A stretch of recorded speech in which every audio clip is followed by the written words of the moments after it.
Well, this is going to be an ambitious one for me to try to explain live on the video, but let me give it a try. So we had, several years ago, played with these 3 pyramids that make a cube.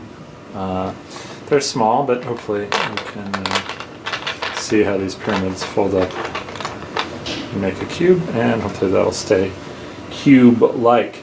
Well, then our friend Paula Beardle-Krieg sent us a puzzle with 6 shapes. And actually, I think I'm going to use her puzzle box that it came in. So let me just borrow this for a second. And so she divided the pieces into 2. So sort of a left hand and right hand piece, and said, look what you can do with these when you chop those pyramids into 2. You can make a cube with these shapes. And so then I decided to do the same thing with 3D printing.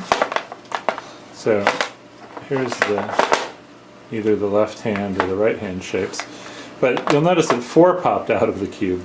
And so this was Paula one-upping me, showing that 4 of these shapes could actually live inside of a cube.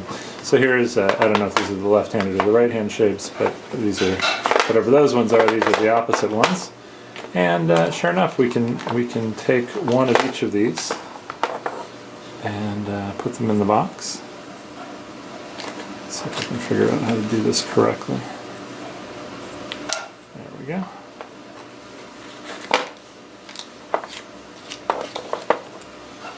Now, I said it might be tricky to do this live, and a little trickier than I was expecting it to be. There we go.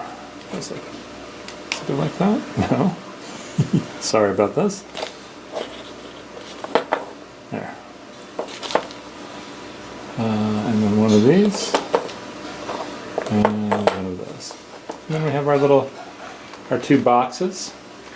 And as I said, you can put 4 of them inside of these cubes. So this is actually a fun combination of paper folding and 3D printing, and some really neat shapes for kids to explore. That was definitely one of the fun projects we've done, and grateful to Paula for sending us the paper folded creations and inspiring us to do a little bit of 3D printing work beyond what we had already done.